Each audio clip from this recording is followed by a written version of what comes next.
Welcome to Ask the Expert with noted radio host Steve Sleeper. Each week, Steve interviews entrepreneurs and professionals and shares their intriguing stories of success and service. Now, here's radio veteran Steve Sleeper. Our guest today is Jonathan Winocour with Winocour Law in Dallas, Texas. He's a sixth-generation Texan and a fourth-generation Texas trial lawyer who has built his practice on advancing the rights of the injured, displaced, the poor, and those treated unfairly. Attorney Winocour is persistent and disciplined, always maintaining a focused eye on his client's goals. I began the interview by asking Jonathan about his Texas roots. My great-grandfather on my mom's side began a practice in Marshall, Texas in the latter part of the 19th century. And he was very successful litigating against the railroad companies, who were the sort of industrial behemoths, I guess, of that era. And that practice was maintained through the course of the 20th century.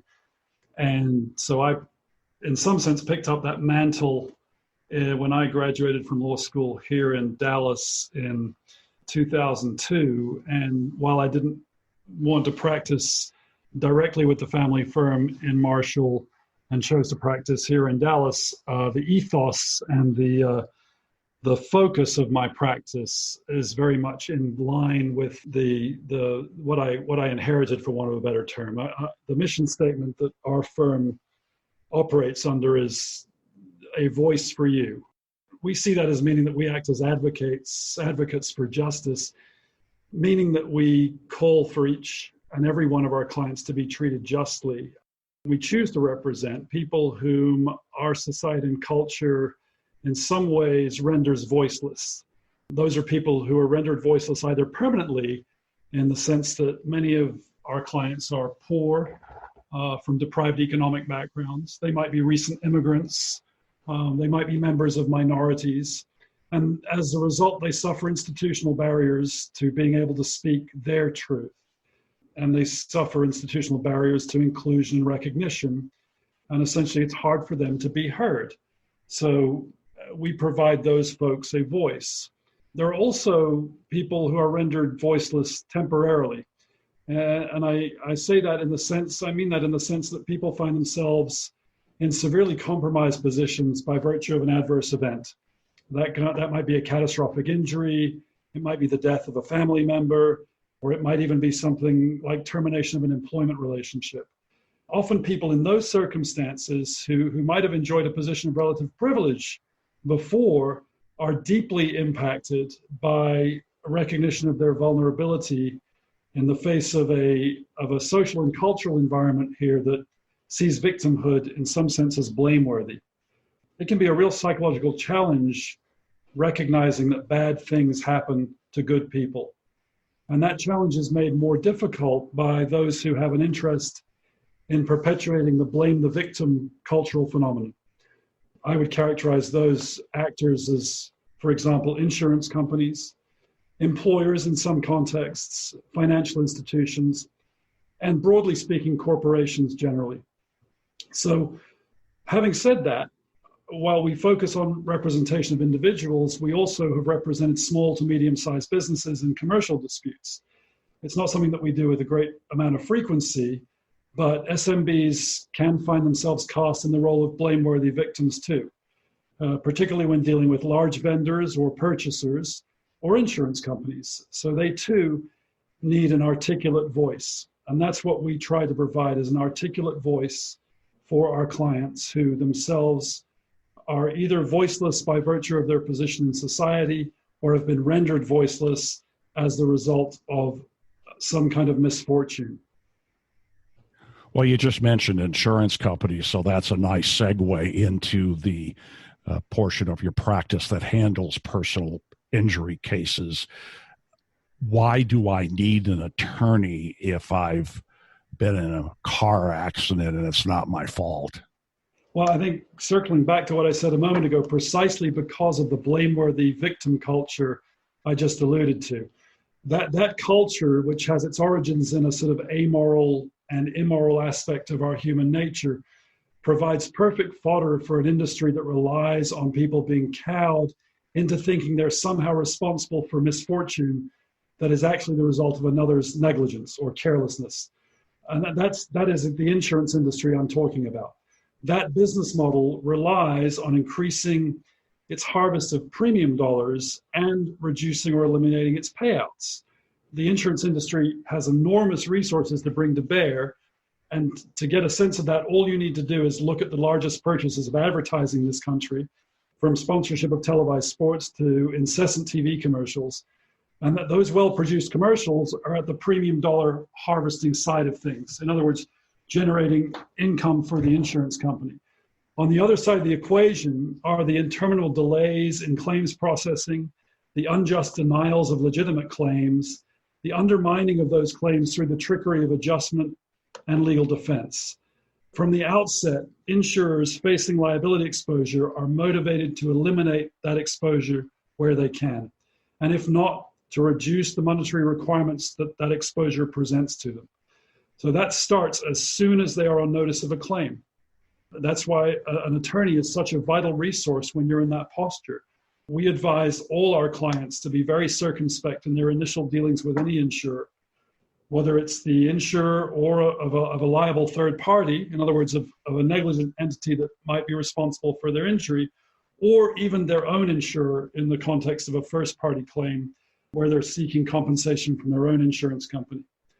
I think attorneys also provide a resource to assist needy clients who might lack health insurance or who may have been rendered unemployable as a result of their injuries. Attorneys can offer to protect the medical provider's bills in that context until a settlement is reached, and then negotiate a reduction in that bill to a rate greater than that paid by private insurance, but less than 100%. That's good for the medical provider and good for the client.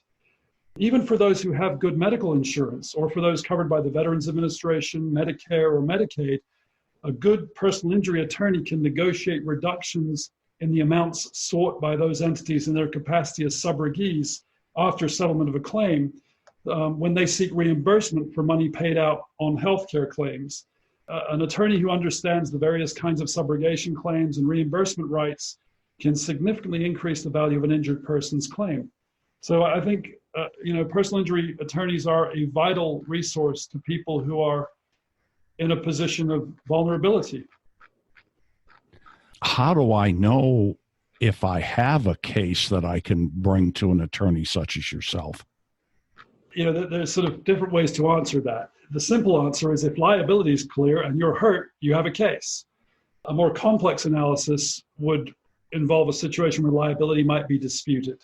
So where the potential defendant is suggesting that they're not liable, perhaps there's some contributory negligence argument to be made where they believe that the person who was injured was partially at fault. Those things can make life complicated for lawyers trying to determine if a case is viable. And as attorneys, we have to sort of balance some interests, because we've got to make sure we're taking on cases that are likely to result either in a jury verdict that is significant enough to warrant the expense and time and effort required to get there, or a settlement, similarly a settlement. And that requires a balancing of the liability with the damages. So you may have a case where liability is clear, but the damages are so slight that it just doesn't make a lot of economic sense to bring the case. Or you may have a case where liability is extremely hard to establish and disputed, but the damages are so significant that it makes economic sense to attempt the case, even if the liability is unclear. Those latter cases are the ones that provide the real intellectual challenge and indeed the monetary challenge for attorneys, because we have to invest in experts and the number of depositions and various different modalities of fact-finding that are part of the litigation process. But those are the cases that frequently result in significant victories, I guess would be the best way to put it. The cases where liability is easy to prove and the damages are significant tend to be resolved relatively quickly without too much controversy. It's where you have big damages and hard liability, where you're going to work hard for your money. That's where attorneys have to make difficult calls about whether a case is viable. But again, to circle back to what I said at the beginning, if liability is relatively clear, or even if it's somewhat opaque, in other words, even if it's contested, but if the damages are significant, then that's a viable case. You have a case. Another way to look at it, that's a very sort of practical, pragmatic way to talk about it. In a more theoretical sense, a tort arises whenever a duty is breached by a negligent actor and there are damages that flow from that breach. The other aspect of the analysis is whether the damages would have been foreseeable to the actor who breached their duty. And if you have all those factors in play, then you have a tort and you have a viable case. For practical purposes, as I said, there are economic considerations and time value considerations that need to be applied. But the simple fact of the matter is that if you're hurt by someone violating their duty to you, then you are the victim of negligence and you have a personal injury claim. How do I pay for an attorney in a personal injury case?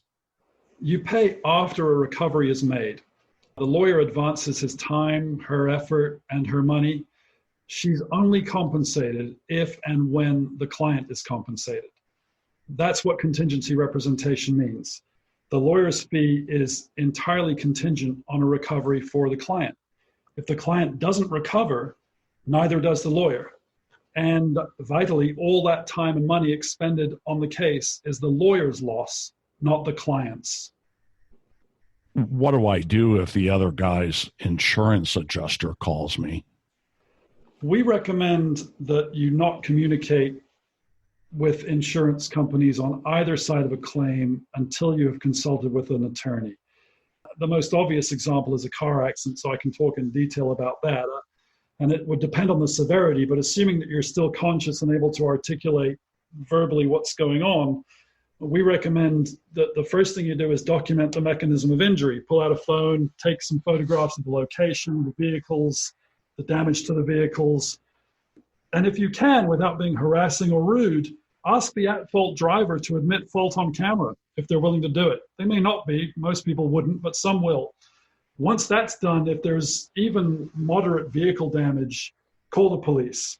Ask for an officer to be dispatched to the scene. That will hopefully generate a police report in your favor, which is a very persuasive document. Then seek medical attention. Travel by an ambulance to an ER and get checked out. Even a relatively minor accident can result in significant injuries. It's worth asking for a radiology series if you're at a provider's facility that can give you x-rays on all areas of the body that might have been injured. Ask for a CAT scan if you bumped your head. If you sustained a blow to the head, you definitely want to get that checked out. I would also advise folks ask for a discharge summary with advice as to how to follow up if symptoms persist.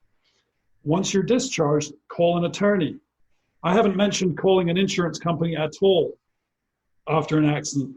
I would suggest that the first person you call after you get out of the hospital or out of an ER or out of whatever medical provider you go see after that accident is an attorney. Let the attorney notify the insurance companies that you've been in an accident and that you anticipate making a claim against them. The reason we say that is because insurance companies are designed to some extent to deny or delay claims, and their adjusters are well trained in manipulating the conversation with individuals who are suffering the shock or trauma of a recent accident into making statements that can be turned around and used against them later.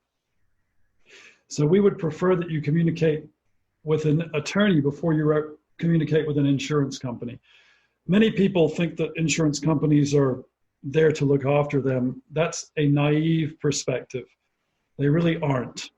And so even if it's a relatively low impact, relatively slight vehicle damage, and apparently very little physical injury type accident, we would advise contacting an attorney first before you speak with any insurance company. Let the attorney talk to the insurance company while you focus on your medical treatment, your medical care, your family, and recovering from a traumatic event. Because the insurance company is not going to give you any help in recovering from that event. They're there to try to hold on to your premium dollars and try to delay and ultimately deny your claim. As we do this interview, Jonathan, we're 5 months into the COVID-19 pandemic. So how are you operating right now during COVID-19? How are you meeting with clients? We remain open. Our office is staffed from 7 a.m. to 6 p.m. Monday through Friday virtually. All of our staff have VoIP telephones that they've been able to take to their residences during the course of any lockdowns that have persisted through the early part of 2020. And I'm actually currently in the office as I speak to you. And if my staff are not able to get to the phone quickly enough because they might have a domestic situation given they're working from home that might interfere with their ability to get to the office phone, the phone rolls over automatically to an answering service that is staffed 24/7, and then we are sent a text message or an email. So we remain wide open is the best way to put it.